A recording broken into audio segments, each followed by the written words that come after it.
Bonsoir à tous, bonsoir tout le monde. On est très content, on se retrouve avec Midrash Yehuda Manitou. Et comme chaque mardi, on a changé de jour. Moi, j'ai eu du mal, mais c'est le mardi à 6h30 en Israël. On a le plaisir d'avoir le Rav Shmuel Uziel pour continuer sur les écrits de Manitou, la prière, la tfila et peut-être plus particulièrement l'émotion de la tfila. Petit à petit, on va découvrir ce thème. Bechavod Rav Uziel.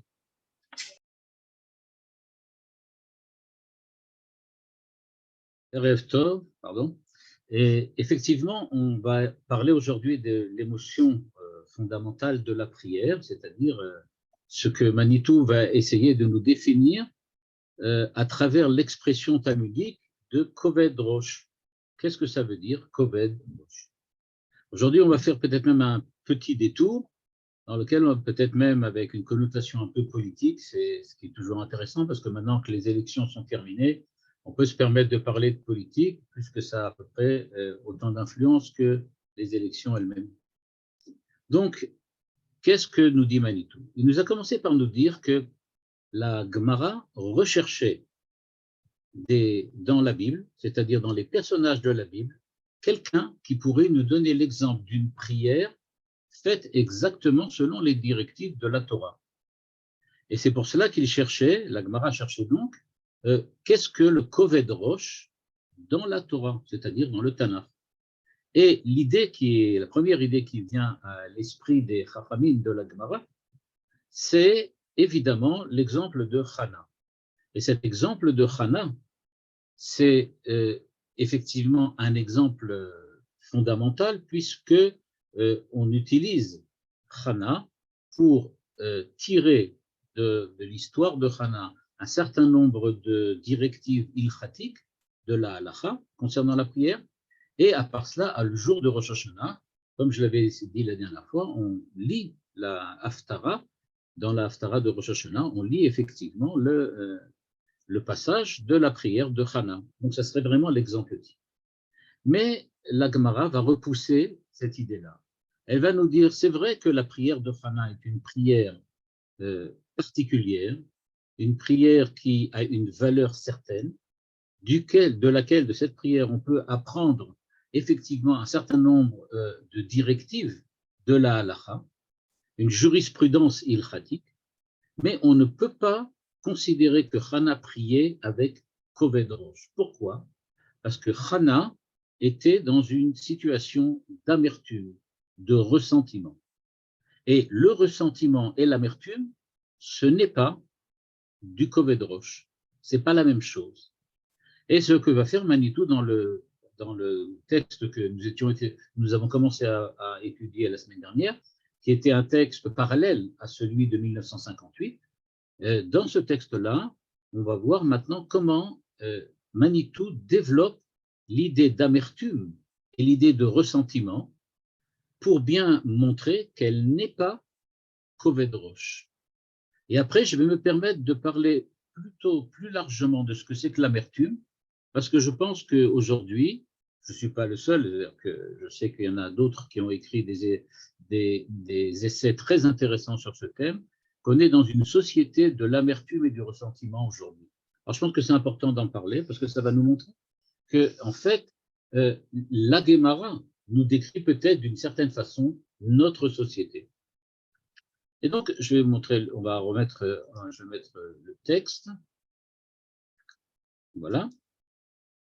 Je vais peut-être l'élargir un peu pour que vous le voyez mieux. J'ai élargi un peu le texte. Voilà. Je commence donc à la ligne 16, là où c'est surligné. Si cette première thèse voulait dire que l'émotion qui nourrit chez Hana l'état de prière et l'amertume, comment Hana pourrait-elle être donnée comme modèle pour la prière? C'est ce que nous dit la Gemara. Elle nous dit, elle était amère. Et en fait, nous dit Manitou, la Gemara repousse cette hypothèse pour deux raisons. Hana était très amère, peut-être trop amère. Il y a donc de l'amertume chez Hana. Ce n'est pas le Koved Rosh que nous devons avoir lorsque nous prions.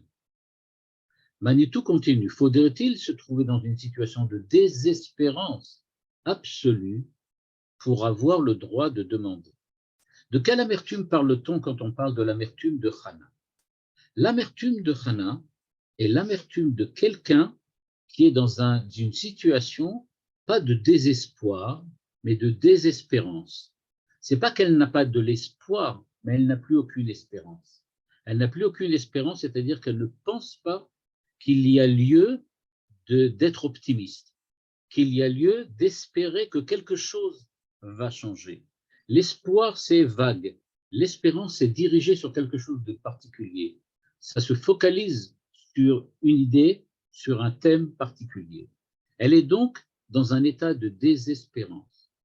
Et donc, dit l'Agmara et Manitou, que s'est-il passé avec Hana?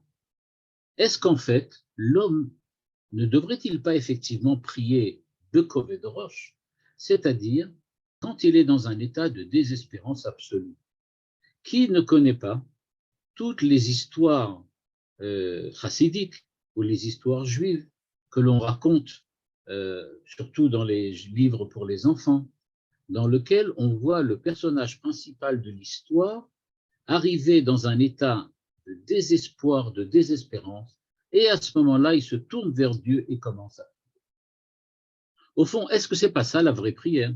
Est-ce que c'est pas ça ce qui est décrit, comme dans les livres des enfants? Il était fait prisonnier et on lui avait tout volé, etc., etc. Et désespéré, il se tourne vers le ciel et commence à prier. Est-ce que c'est pas ça ce qu'on nous demande? D'être tout le temps comme cela? Eh bien, la Gemara dit non. Ligne 21. Hana est trop amère, déclare la Gemara.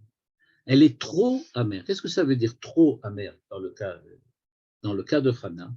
Ça veut dire que son amertume, son désespoir ne peut pas être le déclencheur, le catalyseur de la prière.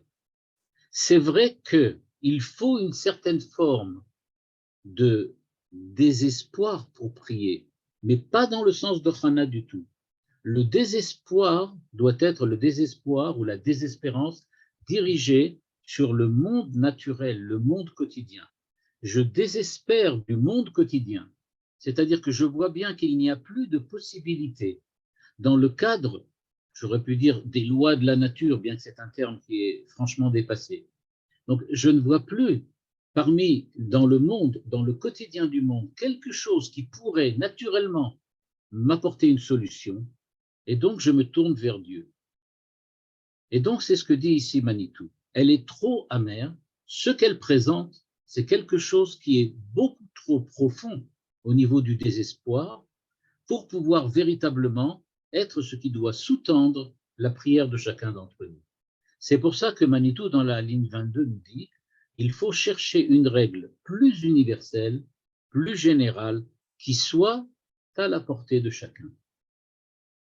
Donc, il ne faut pas en arriver là. Il ne faut pas arriver à un désespoir complet et absolu. C'est vrai qu'on se tourne vers Dieu pour demander de l'aide, mais demander de l'aide à Dieu, ça ne veut pas dire qu'on a désespéré complètement, qu'il n'y a plus aucune autre solution. Et la raison du refus de cette thèse consiste à dire, bien qu'amère, il parle de Hana, si elle a été autorisée à prier, c'est que la cause de son amertume était un manque authentique. Le terme ici extrêmement important, c'est authentique. Et tout à l'heure, comme je voulais préciser au début, on va parler de l'amertume et du ressentiment et on va voir qu'effectivement, le problème du ressentiment et de l'amertume, c'est leur manque d'authenticité. Et donc, que se passe-t-il ici? Ce que nous dit Manitou, on prend Hana comme exemple parce que sa prière est, oui, une prière véridique. C'est une prière. C'est-à-dire que ce qu'elle fait est légitime et la façon dont elle prie est celle qu'il faut avoir dans la situation particulière dans laquelle elle était. Parce que la cause de son amertume n'était pas une illusion, n'était pas une erreur, n'était pas une dérive de sa personnalité, mais c'était véritablement un manque authentique. Et puisque c'était un manque authentique, elle avait effectivement l'autorisation, c'est-à-dire, on peut dire d'une certaine façon, la légitimité de prier. Donc, elle avait le droit de prier telle qu'elle, parce qu'elle était dans un état de manque authentique, et que cette amertume était une amertume, je ne voudrais pas dire positive, mais encore une fois légitime. Donc, on peut prendre, on ne peut pas prendre Hannah comme exemple, mais Hannah avait raison de prier telle qu'elle priait. C'est ce que nous dit Manitou. Ce qu'elle a fait était juste, mais nous, on ne peut pas la prendre comme exemple. Ligne 25. Il serait paradoxal en effet que le sentiment du devant Dieu demandé par la tradition soit un sentiment d'amertume. Effectivement, je suis devant Dieu en plein ressentiment, en pleine amertume, contradiction dans les termes. C'est pas possible. On ne va pas se mettre devant Dieu et justement préciser combien on est malheureux, combien on est amer. Ça ne peut pas être comme cela. Si on est devant Dieu, ça veut dire qu'on reconnaît au moins la présence, comme nous l'avait expliqué Manitou la semaine dernière, la présence du Créateur devant nous. Et retrouver la présence du Créateur devant nous, ça ne peut pas être une cause d'amertume, ou en tout cas, ça ne peut pas être accompagné par de l'amertume.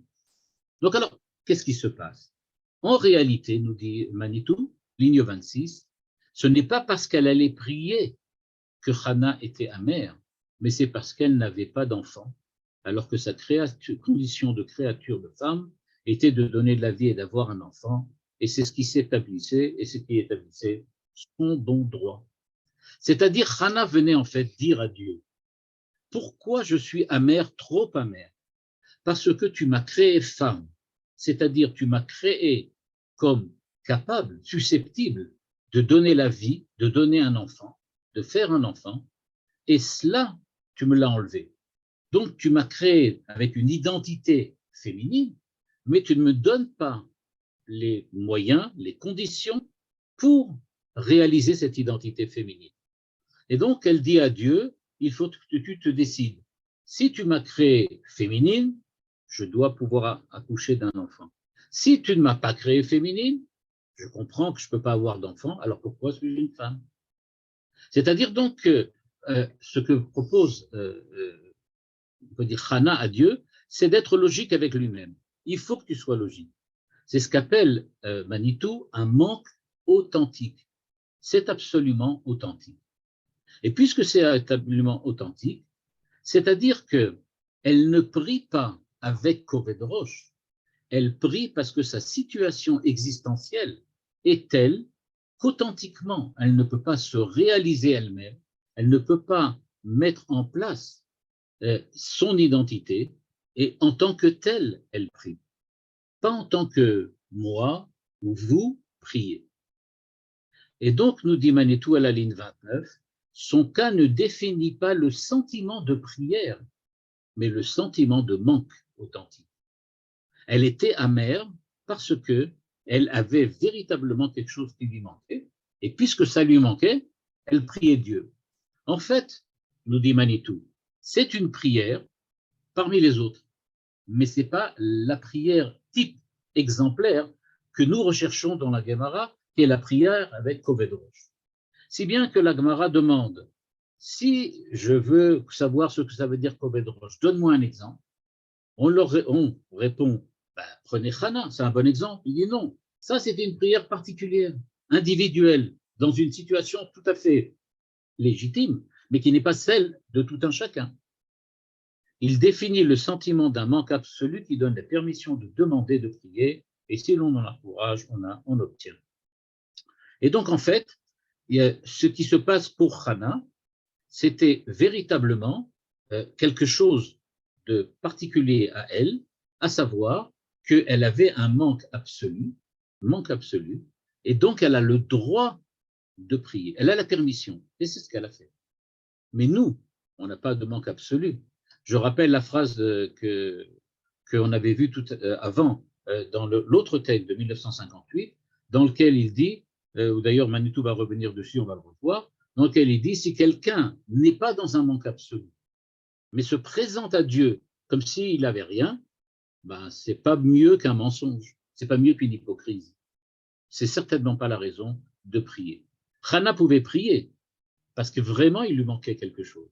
Il lui manquait l'être même de son identité. Nous, ce n'est pas notre cas, on ne peut pas prier de cette manière-là. Nous dit Manitou, la femme sans enfant dans la définition d'un manque absolu, c'est sérieux. Vous remarquerez le jeu de mots avec le sérieux dont il parlait tout à l'heure. C'est-à-dire, c'est sérieux. Mais ce n'est pas le sérieux qu'on attend. Ce n'est pas le Kobed Rosh. C'est sérieux, un manque absolu. Mais ce n'est pas le sérieux. Le demandeur a besoin de courage parce qu'il ne connaît pas le dessein de Dieu. Quelle est sa volonté? Ne va-t-il pas demander à Dieu de changer sa volonté? Ainsi, si je demande mon pain quotidien et que je l'ai déjà à ma disposition, je n'ai pas le droit de le demander puisque déjà je l'ai. C'est une idée très simple. On ne peut pas dire il me manque s'il ne me manque pas. Ce que je puis demander, dit Manitou à la ligne 5, c'est que ce pain me vienne de Dieu. Ça, c'est possible. Ce pain que nous mangeons vient de Dieu et nous n'avons pas à l'obtenir par d'autres que lui et par notre travail devant lui. Celui qui se dirait démuni alors qu'il est menti et qui dirait je n'ai pas, eh bien, en fait, alors qu'il a, serait en pleine contradiction spirituelle. Cette prière est interdite, elle est un blasphème. Donc, nous dit Manitou, on ne peut pas utiliser la prière de Hana comme un paradigme de la prière, comme un exemple type de la prière, parce que elle est la prière de celui à qui il manque quelque chose. Et si quelqu'un qui manque, si vraiment il lui manque, a effectivement le droit de demander à Dieu de changer d'avis, de lui donner autre chose. Mais comme nous l'a dit Manitou ici, de la ligne 1 à la ligne 7, il faut faire attention. Quand quelqu'un dit « je n'ai pas », est-ce que ce n'est pas en fait parce qu'il cache une certaine paresse ou par un certain manque de volonté? Il dit « je n'ai pas », mais peut-être que tu pourras aller faire quelque chose et l'avoir. Manitou dit par ailleurs dans un autre texte sur la tfila, il dit « mais quelqu'un qui a la possibilité d'aller travailler, de gagner sa vie et d'avoir du pain, il ne le fait pas. A-t-il le droit de venir devant Dieu et dire à Dieu « je n'ai pas de pain, donne-moi à manger ». La réponse est évidente, dit Manitou. Non, il n'a pas le droit de prier, puisqu'il peut résoudre le problème, qu'il le résolve. Une fois qu'il l'aura résolu, et s'il n'a pas assez de pain, à ce moment-là, on peut poser la question de savoir est-ce qu'il a le droit de prier ou pas. Manitou de rajouter, dans notre liturgie, il n'y a aucune formule de demande de pain quotidien, mais une demande de bénédiction sur le pain quotidien, idée sur laquelle on va revenir très souvent. On prie pour la bénédiction, pour un surplus, pour avoir quelque chose en plus. Ce pain appartient à l'homme, il appartient à l'homme de travailler pour le gagner. Ce que nous demandons, c'est la bénédiction sur ce pain, qu'il fasse son effet. Certains ont de l'argent, certains ont du pain, mais ça ne leur apporte rien. C'est-à-dire que ça n'arrive pas à leur permettre de fonder une vie positive, d'avoir une existence telle qu'ils la voudraient. À ce moment-là, quand ils prient, ils demandent à Dieu, pas « donne-moi du pain », mais fasse que le pain que j'ai m'apporte les réponses, m'apporte le soutien dont j'ai besoin dans mon quotidien. Et donc, nous dit Manitou, pour terminer sur cette première thèse de l'amertume, le sentiment d'amertume ressenti par Hanan n'est pas la prière, mais parce qu'il est authentique et dans la mesure où une telle situation serait authentique pour d'autres, il y ait moyen d'y accéder. C'est pour ça que l'on le propose comme premier modèle. Et donc, nous dit Manitou, c'est parce que la prière de Hana était légitime qu'effectivement, l'Agmara propose Hana comme première possibilité. Elle est réfutée, cette première possibilité, parce que, tout simplement, elle n'est pas réalisable par chacun d'entre nous. Elle n'est valable que pour ceux qui sont dans la situation de Hana, ceux à qui il manque vraiment quelque chose. J'aimerais donc maintenant un petit peu élargir cette idée de ressentiment, et donc en m'éloignant un petit peu du texte de Manitou et de la prière, pour y revenir un peu plus tard. Ce que j'aimerais essayer d'essayer d'analyser, c'est qu'est-ce qu'au fond que ce ressentiment? Qu'est-ce que c'est que le ressentiment? Le fait est que tous, d'ici, nous-mêmes ici, nous avons tous un jour, ou peut-être même plus qu'un jour, eu du ressentiment. Tout le monde a eu l'expérience de passion tristes et affligeantes, comme par exemple la colère, le sentiment d'injustice, l'envie, la jalousie. C'est un fait. Tout le monde l'a ressenti une fois dans sa vie. Le problème vient quand le ressentiment apparaît. Qu'est-ce que c'est que le ressentiment? Le ressentiment, c'est, dans la manière dont Manitou l'a présenté ici, une espèce de poison, une espèce d'élixir toxique qui fait que la tristesse, la passion triste devient envahissante. Elle se fait généralité. Le ressentiment, l'amertume, c'est une situation dans laquelle la colère s'installe. L'injustice, le sentiment d'injustice devient une permanence, dans lequel on est tout le temps dans un état de jalousie et d'envie, par exemple. Si bien que, quand il envahit la personnalité humaine, le ressentiment, ou bien l'amertume, devient, en fin de compte, un mépris de l'autre, un mépris de soi-même, parce que l'homme s'installe dans une espèce de rumination dans laquelle il revient sans arrêt sur cette expérience de la passion triste comme l'injustice, l'envie ou la jalousie. Il devient on peut dire comme ça, un envieur pathologique, un jaloux pathologique. Et donc, puisqu'il est jaloux pathologique, il a un ressentiment et une amertume pathologique qui est tout le temps là. Et donc, que fait cet homme qui a du ressentiment? Regardez l'image de Hannah et vous allez tout de suite voir pourquoi Hannah est un cas particulier qui n'est pas ce que je décris maintenant. Elle n'est pas dans le cas dans lequel elle s'installe dans une rumination permanente. Mais la Torah nous dit, Imarat nefesh. Il y a quelque chose qui la brûle de l'intérieur, qui la dissout, qui la dissole. Alors, que se passe-t-il exactement? Eh bien, ce qui se passe, c'est que le ressentiment amène l'homme à se figer dans une situation de victime agressive.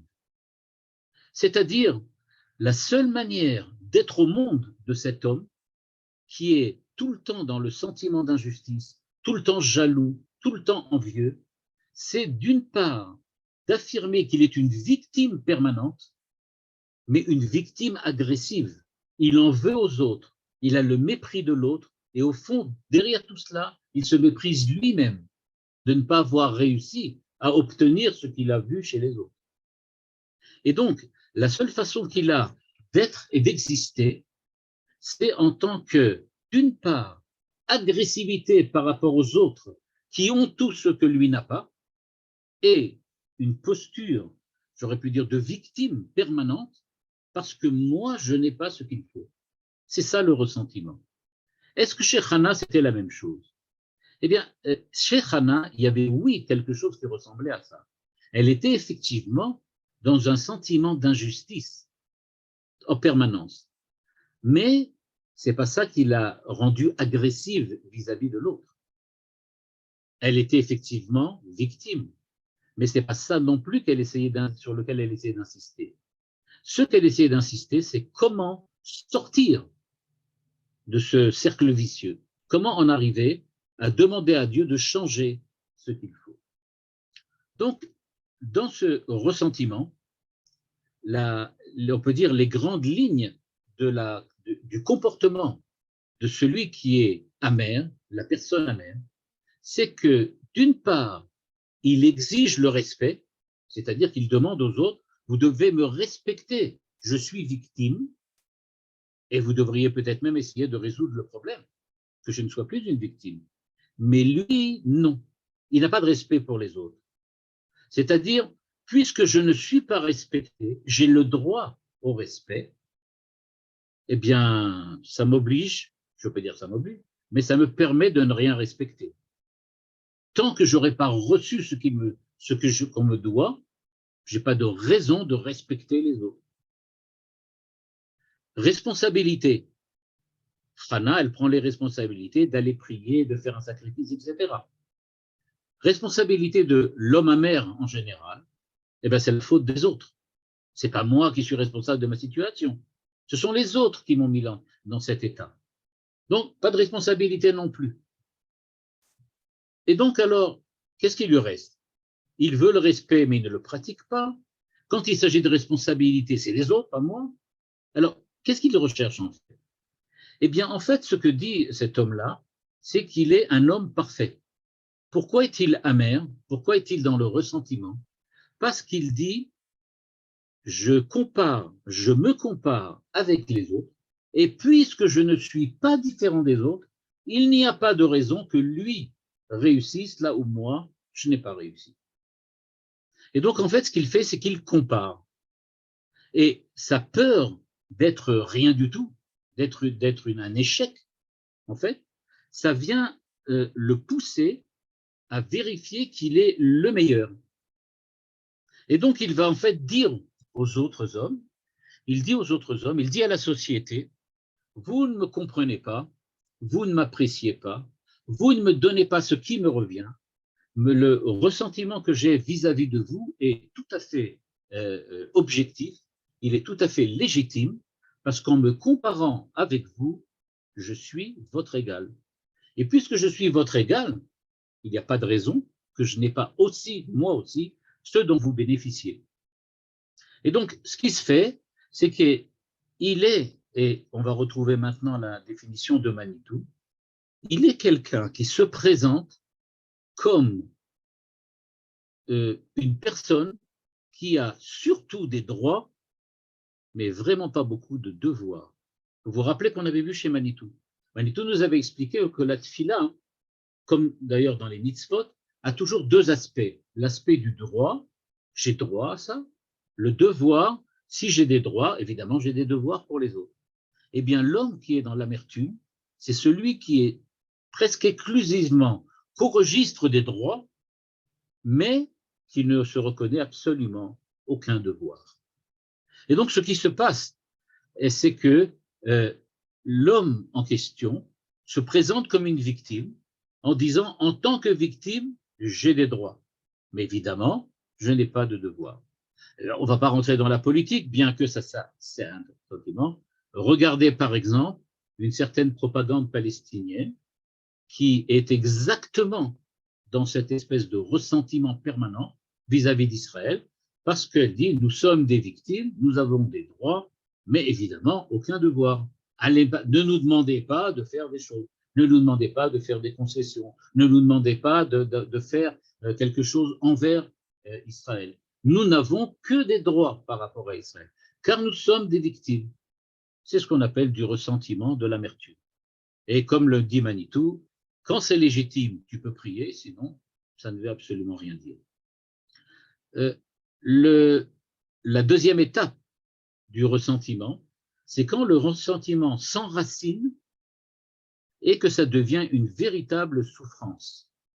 C'est-à-dire que, dans ce cas-là, la personne du ressentiment est une personne qui dit qu'il n'y a pas possibilité de réparer cette situation de victime.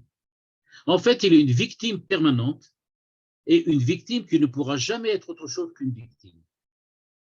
Et c'est la raison pour laquelle, toujours en citant l'exemple des Palestiniens, on retrouve un petit peu ça dans cette même propagande palestinienne qui vient et qui dit, en fait, quoi que vous fassiez, ça ne suffira jamais.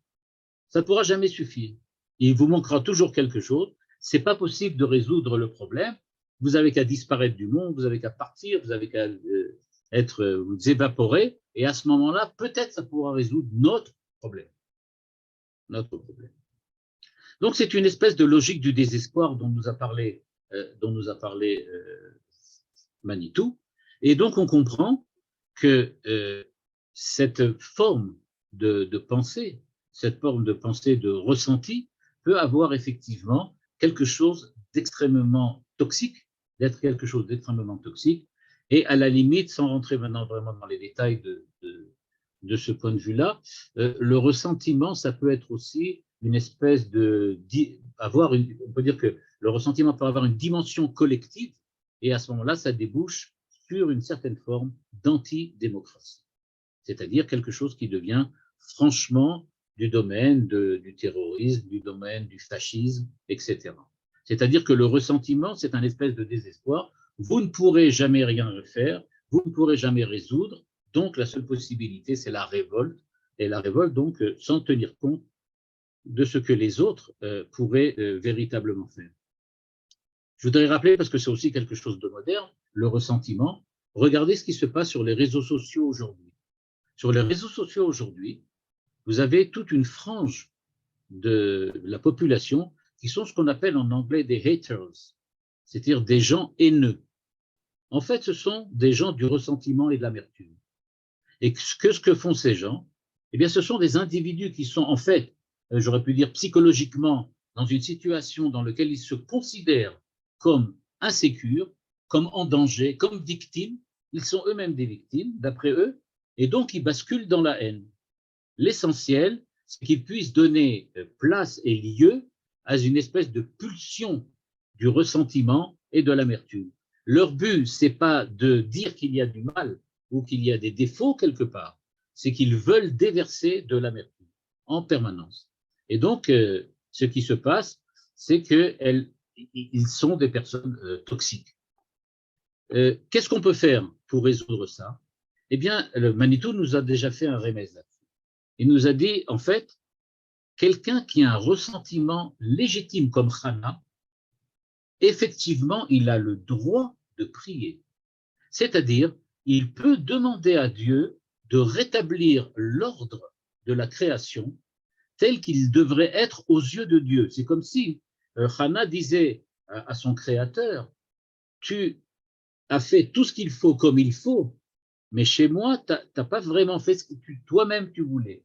C'est comme si Hana disait, ce que je demande maintenant, à savoir un enfant, c'est toi qui le veux. Et c'est toi qui, pour une raison ou pour une autre, pour le moment ne me l'a pas donné. Mais c'est ton problème. Parce que toi-même, au fin fond de toi-même, Dieu, tu veux me donner cet enfant. Tu veux me le donner. Et donc, j'estime que tu dois me le donner. Et c'est pour cela que je viens et que je prie et que je demande. C'est donc dire que dans ce cas-là, ce qu'il faut, c'est réveiller, on peut dire comme ça, en l'homme, le fait que si c'est vraiment légitime, comme dans le cas de Hana, tu peux t'adresser au Créateur parce qu'à ce moment-là, il s'agit vraiment d'une amertume authentique. Elle n'est pas le Kovedrosh, c'est pas la situation de tout un chacun dans la prière, mais c'est quelque chose qui demande effectivement intervention divine. Dans le cas des autres choses, eh bien, il faut changer. Il faut tout simplement changer, c'est-à-dire développer, je ne sais pas, la générosité, l'admiration pour les autres, se créer, agir, etc. Il y a peut-être beaucoup de situations psychologiques qui peuvent permettre de faire ce genre de choses, mais en tout cas, c'est pas à la société de subir ce sentiment d'amertume qui est comme à la ligne 13, le sentiment d'amertume ressenti par Hana n'est pas la prière, mais parce qu'il est authentique, à ce moment-là, il y a le moyen d'y accéder, c'est-à-dire qu'elle peut prier et elle a le droit de prier. Ok, c'est la première thèse. Donc, on va quitter les haters des réseaux sociaux, on va quitter aussi tous les gens comme je disais, comme certaines franges de, je ne sais pas quel est le pourcentage, mais en tout cas parmi les Palestiniens, ou en tout cas dans la propagande palestinienne, qui est une espèce de victimisation permanente et de ressentiment permanent. Et on va regarder donc maintenant la deuxième possibilité proposée par la Gemara. La Gemara va dire donc, ok, Hana, ce n'est pas le bon exemple. Alors, qui est le bon exemple? Eh bien, nous dit Manitou, la deuxième thèse proposée à la réflexion, c'est un verset de Teilim. Et moi, par la grandeur de ton amour, j'accède à ta maison, vers ton temple saint je me prosterne, pénétré de ta crainte. La crainte. Est-ce qu'au fond, Kovedrosh, le sérieux, est-ce que ce n'est pas la crainte tout simplement? La crainte. Le respect. Selon cette thèse dit Manitou, le sentiment qui doit nourrir l'état de sérieux nécessaire à la prière serait donc la crainte. Ah. Quand on parle de crainte ici, de quoi s'agit-il? Alors je vais tout de suite dire, il ne s'agit pas de peur. La crainte dont on parle là, c'est pas la peur, Ce n'est pas quelqu'un qui est angoissé ou quelqu'un qui vivrait dans une espèce d'angoisse permanente. Ce n'est pas ça du tout dont on parle. On parle de la crainte comme on parle de craindre quelqu'un qui est important, qui est grand. Quand on va à la rencontre d'une grande personnalité, d'un grand rave, on a de la crainte dans le sens du respect, mais plus que le respect. On se sent tremblant devant lui. C'est ce tremblement que l'on appelle ici la crainte et que Manitou définit comme la crainte. Est-ce que c'est pas ça qui est nécessaire à la prière? Sans avancer encore dans l'argumentaire de Manitou, on a l'impression déjà à cette phrase-là que ce que Manitou va essayer de nous montrer maintenant, c'est que effectivement, il y a dans la prière de chacun d'entre nous quelque chose comme le fait que nous sommes devant Dieu. Être devant Dieu, ça veut dire être dans un état dans lequel on prend au sérieux notre présence devant lui et sa présence devant nous. C'est ça ce qu'on appelle la crainte. C'est ce respect, c'est-à-dire ce respect pour la situation dans laquelle on est quand on est face à Dieu. C'est ce que dit Manitou à la ligne 20. La reconnaissance de la transcendance divine implique la crainte. Quand je découvre, j'aurais pu dire avec stupéfaction, que moi, pauvre moi, humain trop humain, je suis là devant Dieu, Dieu qui est transcendant, c'est-à-dire qui est au-delà de tout ce que je peux connaître, au-delà de tout ce que je peux imaginer, au-delà de tout ce que mon esprit pourrait même arriver à saisir. Et je suis devant lui, c'est ça le respect et la crainte. C'est comme la personne, je ne sais pas si je vous l'avais raconté, peut-être que oui, en tout cas je m'excuse de me répéter, que j'avais un ami qui avait rencontré le rabbi de Lubavitch quand on était en classe de seconde, première à peu près, et il a rencontré le rabbi de Lubavitch à New York, et donc moi, rationaliste convaincu, je lui ai donc demandé, allez, raconte-moi, qu'est-ce que tu as vu? Qu'est-ce qu'il y avait? Il avait l'air d'en parler comme si c'était quelque chose de formidable. Alors, j'ai dit, alors dis-moi, qu'est-ce qu'il y avait de si formidable que ça? Et donc, qu'est-ce qu'il m'a dit? Il m'a dit, je ne sais pas, je ne pourrais pas te dire parce que je me rappelle de rien. Il m'a dit, je me rappelle de rien. Je lui ai dit, alors qu'est-ce qui s'est passé? Il m'a dit, je l'ai vu et j'étais comme figé. C'est ce qu'il m'a dit, figé, figé complètement. C'est-à-dire, il a dit, je ne lui ai pas parlé, je ne sais pas si je lui ai demandé quelque chose, je ne sais pas si je me suis adressé à lui, je ne sais pas s'il m'a répondu quelque chose, mais je sais que je me suis retrouvé dehors après un certain temps. C'est tout. C'est ça la crainte dont parle Manitou ici. C'est-à-dire le fait d'être devant quelqu'un de tellement impressionnant que ce n'est pas une crainte, je n'ai pas peur de lui, mais mon respect pour lui est tellement grand que je suis complètement figé en moi-même, comme complètement paralysé. C'est ce que Manitou dit ici, la reconnaissance de la transcendance divine, c'est-à-dire le fait de reconnaître la grandeur de Dieu, le fait que c'est Dieu qui est devant nous, ça fait que je suis complètement figé, comme figé de peur. Nous dit Manitou, l'amertume était pour Hana un palier de l'expérience religieuse et non pas cette expérience elle-même. C'est-à-dire, il fait la comparaison avec Hana. Hana était, on l'a vu, dans le ressentiment et l'amertume. Ce ressentiment et cette amertume, c'est une étape. Mais ce n'est pas encore l'expérience religieuse. Ce n'est pas le Koved Rosh. Ce n'est pas la prière. C'est quelque chose par lequel il faut passer. Si tu n'as pas le sentiment de manque, il n'y a pas de raison que tu pries. Si tu pries, c'est que tu t'adresses à Dieu. Ce n'est pas seulement pour dire tu es grand. C'est parce que tu veux t'adresser à lui. Tu veux lui dire quelque chose, qu'il y ait un dialogue. Or, ce dialogue, dit Manitou, ce n'est pas l'amertume de Hana qui créait le dialogue. Mais c'était une étape. À partir du moment où tu as de l'amertume, d'une certaine forme d'amertume, ça peut effectivement amener à prier. C'est ce qui s'est passé. Les psychologues réduisent souvent, j'aurais rajouté entre parenthèses, réduisent souvent le sentiment religieux au sentiment existentiel de la finitude de l'homme. Effectivement, pourquoi est-on religieux? Pourquoi est-on religieux? Eh bien, les psychologues, ou bien beaucoup aussi d'historiens de la religion, on retrouve ça, ou des philosophes de la religion, tentent en général d'expliquer le fait que l'homme devient religieux, développe en lui un sentiment religieux, parce qu'il se sait fini. En gros, il aurait peur de ce que l'on a tendance à appeler la mort, ce qu'on a tendance à appeler la finitude.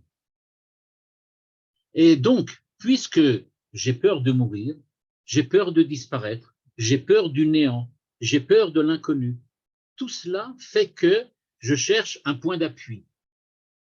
Ce point d'appui, je le trouve où? En Dieu. Je n'ai pas de raison de craindre la mort, Dieu est là. Dieu va me sauver, Dieu va me faire revivre, etc. etc. Donc, nous dit Manitou, chez les psychologues, et moi, comme je le disais tout à l'heure, et c'est aussi vrai chez les historiens ou les philosophes des religions, très souvent, le fait que l'homme se sent fini, se sent en danger, c'est ça la crainte, fait qu'il a tendance à devenir religieux. Donc, la religion serait en fait une espèce de manque de courage. C'est comme ça qu'on le présente notamment dans l'histoire des religions. Le religieux, c'est un primitif qui manque de courage. Devant la vie, il a tellement peur qu'il s'accroche à Dieu qui est en dehors de la vie.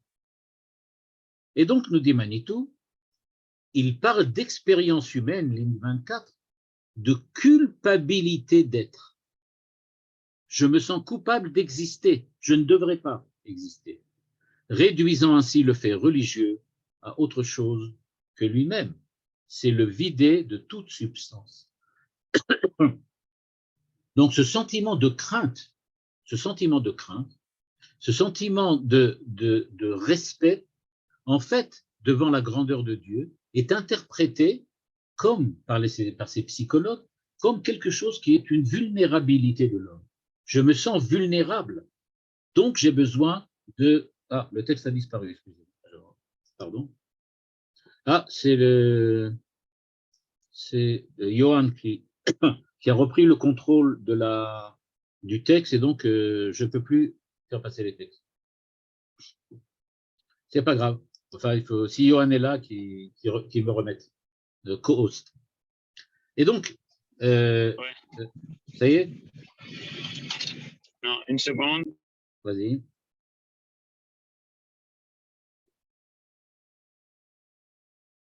Ouais, c'est bon. Ok, voilà, c'est bon, c'est revenu. Ok, je le remets. Voilà, vous revoyez le texte? Ok, c'est bon. Donc, je relis le texte. Les psychologues réduisent le sentiment religieux, c'est en bleu devant vous, au sentiment existentiel de la finitude de l'homme. Ils parlent d'expérience humaine, de culpabilité d'être, réduisant le fait religieux à autre chose que lui-même. Nous dit Manitou, c'est le vider de toute substance. Non, on ne prie pas à cause de la crainte. C'est pas à cause de ça qu'on prie. On ne prie pas parce qu'on a un sentiment de finitude. On ne prie pas Dieu, on ne s'adresse pas à Dieu, Bekovedrosh, on n'est pas des hommes sérieux parce qu'on est des hommes tremblants. Alors, la Gemara rejette cette tendance à la réduction et dit qu'en fait, qui a écrit Télim? C'est David, le roi David. Ok. Alors pourquoi le roi David raconte-t-il dans ce verset qu'il va dans le temple prier Be'iratecha, dans ta crainte? Pourquoi dans la crainte? Ben, nous dit la Gemara, de la même manière que Hana était un exemple, mais pas l'exemple type, de la même manière David Amelech, le roi David, lui aussi était un exemple, mais pas l'exemple type. Pourquoi? Parce que lui avait un motif personnel de crainte en raison de sa faute. C'est-à-dire, ce que fait David quand il vient prier, c'est qu'il dit, dans mon cas d'homme pécheur, d'homme qui a fauté, je ne peux jamais me présenter devant toi sans avoir tout le temps ce sentiment que tu me juges pour la faute que j'ai commise. Et donc, je suis pris de peur, je suis pris de crainte, je suis pris de respect comme quelqu'un devant un juge, comme mon ami face au Rabbi Lubavitch. C'est-à-dire, à chaque fois, je viens devant toi, et je suis dans un état de véritablement de fixation dans ma situation, et je n'arrive plus à rien à faire, je suis complètement figé, parce que j'ai peur. Pourquoi? Parce que je sais que je suis indigne d'être devant toi. C'est ce que nous dit ici Manitou. David se savait indigne de prier. C'est comme ça qu'il se considérait lui-même. Il se considérait comme indigne de prier. Et donc, quand il venait devant Dieu et qu'il voulait prier Dieu, ça ne pouvait être que Be'iratecha, dans ton respect et ta crainte. Et donc, il était figé par la peur, pas de la punition ou de la sanction, mais la peur de se trouver face à Dieu, lui qui ne mérite même pas d'être face aux hommes après la faute qu'il a commise. Et Manitou de dire, mais si c'est comme ça, comment a-t-il pu écrire Tehillim? Quand même incroyable. Celui qui écrit Tehillim est dans cet état-là. Mais alors comment fait-il? Bien, nous dit Manitou, pourtant David a dit, par la grandeur de ton amour. S'il reconnaît la grandeur de l'amour, alors pourquoi est-il encore dans la crainte? Précisément, nous dit Manitou, il a été autorisé à prier parce que son repentir était authentique.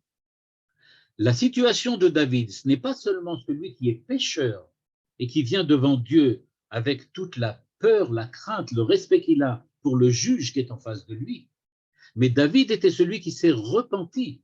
Et donc, il n'est pas le pécheur, il est le pécheur repenti. C'est-à-dire que d'une part, il sait qu'il s'est repenti, mais en tant que repenti, il a toujours une espèce de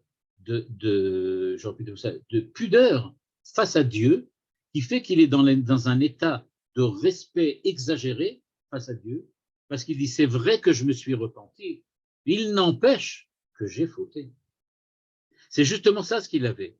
Il avait d'une part une espèce de crainte et respect parce qu'il était devant son juge, bien qu'il se soit repenti, bien il a expié sa faute.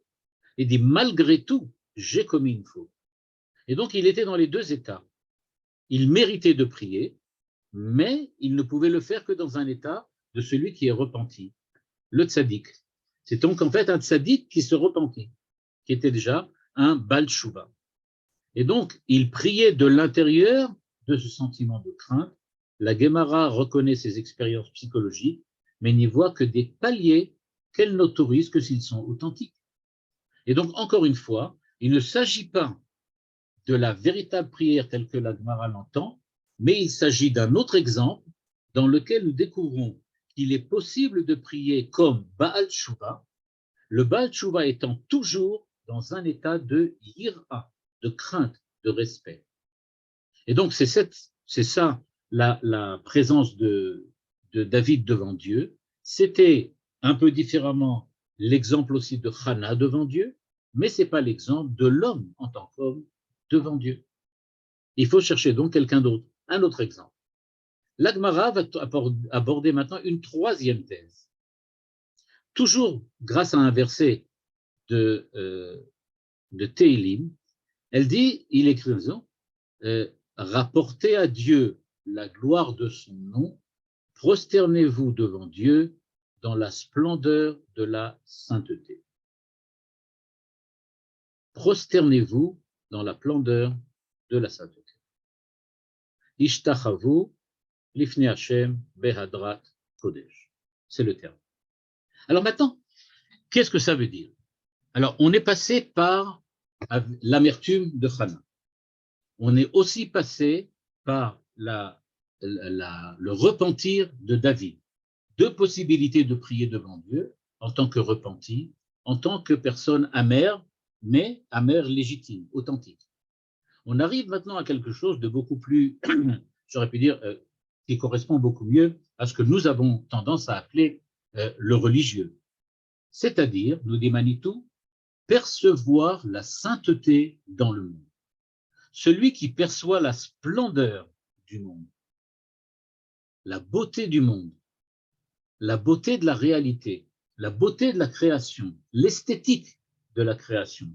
Je rappelle qu'on a vu tout à l'heure l'émotion esthétique. Eh bien, nous dit Manitou, percevoir la sainteté comme on perçoit l'esthétique, c'est beau, c'est grand, c'est même généreux, comme on disait à l'époque, mais c'est pas ça qui fait la prière. Pourquoi? Cette thèse est repoussée car elle est beaucoup trop proche du sentiment panthéiste qu'est le sentiment de la nature. Quand quelqu'un dit « quand je vois un magnifique paysage, alors je me sens élevé, je m'approche de Dieu », c'est ambivalent. C'est un peu ambivalent de dire une chose pareille. Ce qu'on fait, c'est qu'on doit faire une bracha. Là, c'est différent. On voit un beau paysage, on fait une bracha. Baruch ata Hashem, oseh maaseh bereshit. Quand tu dis oseh maaseh bereshit et que tu fais une bracha, tu déconnectes justement ce que tu vois de Dieu. Et tu dis l'origine de ce que je vois devant moi, c'est Dieu. Mais il n'est pas dedans, il n'est pas en bas. C'est lui qui a fait ça. Mais ce n'est pas lui que j'ai devant moi. Et l'erreur, effectivement, du panthéisme, c'est de dire que ce que j'ai devant moi, la perfection esthétique, la perfection, on peut dire, de l'ordre que je vois devant moi, la perfection légale, c'est-à-dire les lois qui régissent tout ce que je vois devant moi, sont Dieu lui-même. Pas l'expression de la création divine, mais Dieu lui-même. C'est ça le sentiment panthéiste. Et c'est pour cela que dire qu'on va se prosterner, Ishtachavu lifnei Hashem be'adrat kodesh, ça ne peut pas être ce que l'on demande à tout le monde, c'est-à-dire ce que l'on appelle Koved Rosh. À savoir, on ne demande pas à un homme qui vient de prier d'être sensible à la présence de la sainteté dans le monde. C'est pas ça qu'on lui demande. Imaginez ce que ça voudrait dire. Peut-être parce que j'en ai vu des exemples, peut-être dans le vécu quotidien notamment, de personnes qui parlent du Aaron Kodesh comme ils parlent de Dieu. Le Aaron Kodesh dans lequel il y a le Sefer Torah, ça devient une espèce de personnification de Dieu lui-même.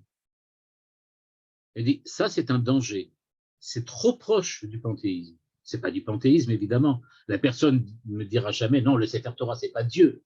Mais la manière de s'exprimer, la manière de considérer les choses, ça, c'est le problème de la perception de l'émotion esthétique.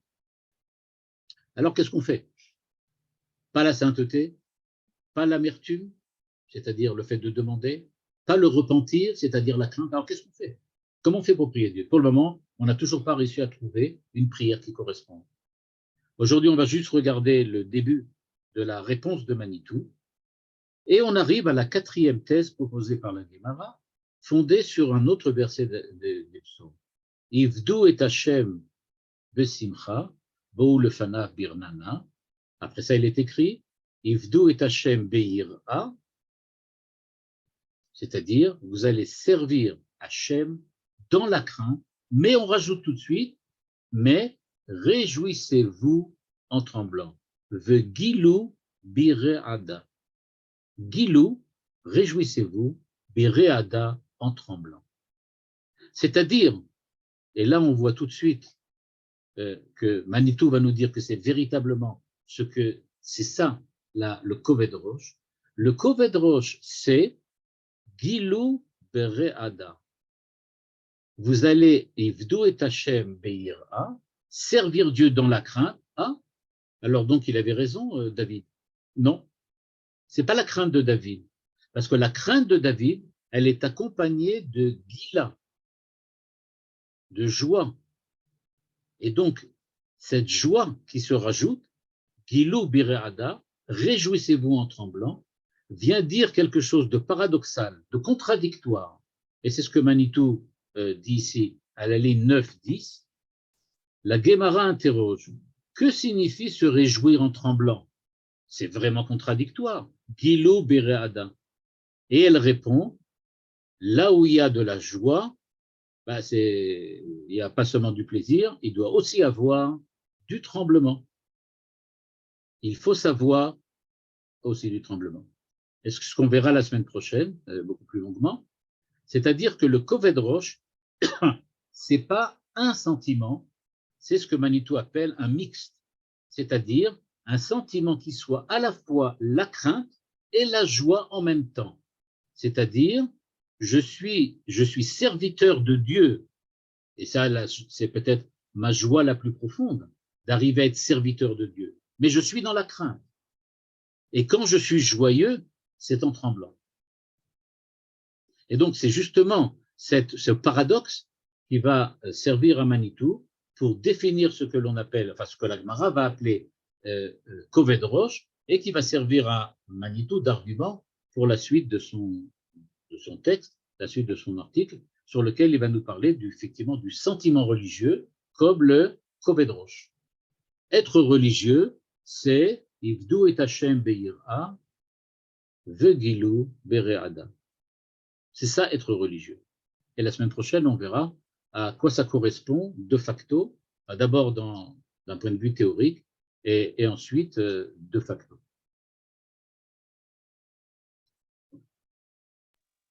Merci beaucoup à vous, Ziel. Vous pouvez maintenant, une seconde, voilà, hop. Voilà, Ravouziel, vous pouvez rallumer votre micro, Ravouziel. Et chers participants, s'il y a des questions, des remarques, vous pouvez prendre la parole.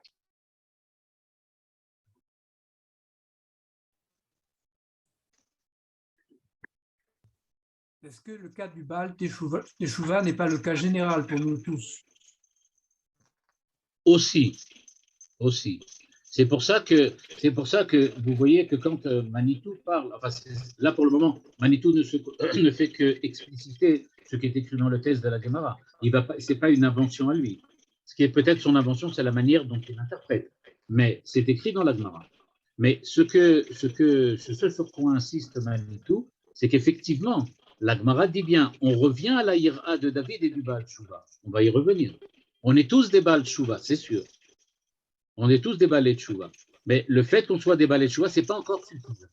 Parce que le Baal Teshuvah n'a que la Ira. Là, ce qu'il faut faire, c'est Gilou Bere'ada. Il faut rajouter une autre dimension, qui est la dimension de joie, et qu'on va voir la semaine prochaine. Comment on peut faire ces deux choses-là à la fois? Comment on peut faire correspondre, on peut dire, ces deux choses. Oui. Après ce que nous a appris le Rav Ackerman et vous, ça me semble tellement complexe de prier qu'il me semble qu'il est plus raisonnable de s'abstenir. Je ne suis pas responsable de ce que dit M. Ackerman, donc je ne pourrais pas répondre à ce que dit M. Ackerman, à ce qu'a dit M. Ackerman. Mais je pourrais dire que Manitou lui-même dit que la véritable prière, le seul homme véritable qui arrive à véritablement prier, c'est celui qui est prophète, a priori. Mais nous, on a une chance énorme, c'est qu'on a ce que Manitou a explicité au début, à savoir, on a la prière institutionnalisée. C'est-à-dire qu'il ne s'agit pas d'être maintenant dans la prière personnelle. La prière personnelle, individuelle, que chacun peut avoir, dit-il, ça c'est une chose. Et ça, effectivement, il faudrait être un vrai prophète pour arriver à prier véritablement comme il faut. Mais dans la prière institutionnalisée, qui est donc au niveau de la halakha, là-bas c'est beaucoup plus simple. Et comme on va le voir, à l'intérieur de cette prière-là, on peut effectivement introduire aussi une autre prière individuelle. Et donc, ça permet de gagner la prière individuelle sans avoir à gagner, l'état, je veux dire, un peu supérieur, suprême, que Manitou commence à expliciter. Mais vous allez voir que quand il va expliquer ce que ça veut dire, Gilou Bir Ada, c'est pas tellement compliqué. Moi, j'ai beaucoup de mal, Rav, j'ai beaucoup de mal avec l'expression le tremblement. J'arrive pas trop à savoir ce que c'est. Il va nous l'expliquer parce qu'il va parler d'accord, ok. Il va parler plus tard, enfin, dans la suite du texte, il va parler de Kierkegaard, et tout le monde connaît le livre de Kierkegaard, Crainte et tremblement, ouais, que vous avez sûrement lu dans votre prime jeunesse. En philo, oui. Mais bon. Oui, entre autres. On est dans le judaïsme, là. Absolument. Bah, le christianisme, c'est une certaine forme de judaïsme. C'est vrai. Alors, à la semaine prochaine. Todara. Exactement. Vous voulez dire quelque chose? On ne t'entend pas très bien dans ton téléphone. Bonsoir. Dans la prière de Hannah, le fait qu'elle argumente avec est-ce que vous ne pensez pas qu'elle rate un peu essayer la crainte? Je m'excuse, je n'ai pas entendu. Tu es terriblement le son. Non, Moshe. Et Moshe, on dirait que tu es connecté sur deux appareils différents et donc ça résonne. Éteins un des deux, ou le téléphone ou l'ordinateur, parce que on t'entend en double. Tu comprends? Voilà, là on te voit, voilà.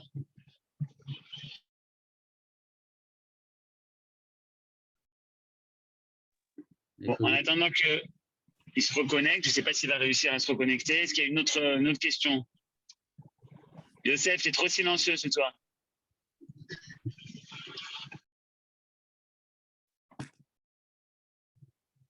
C'est bon, vous m'avez repris?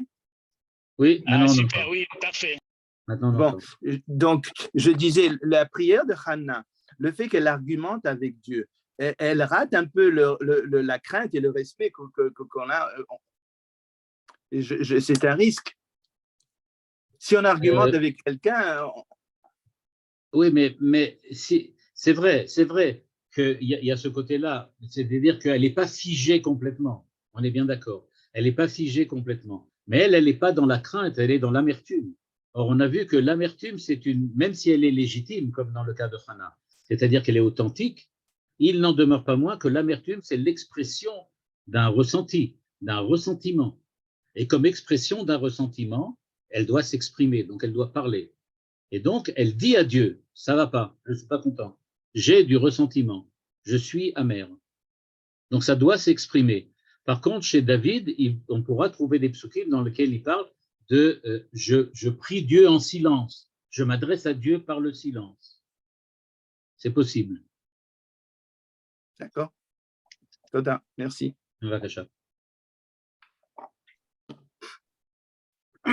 La semaine dernière, on avait une bar mitzvah à la synagogue et on ne trouvait plus le bar mitzvah. Il avait disparu comme ça, là. C'était le moment de lire, mais il n'était pas là. Et le rabbin a fait une remarque amusante, il a dit ça m'est déjà arrivé pour des mariages, mais pour une bar mitzvah, rarement.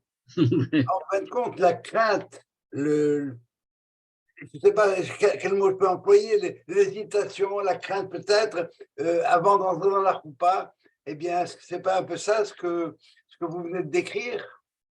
Oui, ça peut être ça, ça peut être… Moi, j'ai plutôt vu l'exemple du respect de la personne qui est complètement paralysée face au rabbi ou qui est paralysée devant une situation, mais ça peut effectivement être ça. Ça peut effectivement être ça. C'est un peu comme quelqu'un, j'ai l'exemple, parce qu'on parlait de bar mitzvah, de mon fils, qui au moment où il devait lire dans la Torah est devenu pâle, commençait à vomir, etc. Donc, c'est aussi comme ça dans lequel c'était un état de stress terrible. Mais c'est aussi peut-être comme ça, effectivement. Je n'ai pas trouvé de mots qui correspondent, mais c'est moi qui n'ai pas trouvé les mots. Mais je pensais au mot respect, mais peut-être qu'il faut quelque chose de plus que du respect. C'est plus une admiration comme ça. Une admiration respectueuse ou un respect admiratif, peut-être.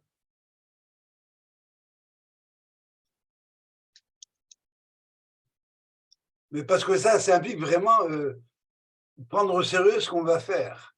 C'est pour ça que Manitou le dit aussi, il dit que c'est sérieux, c'est véritablement sérieux.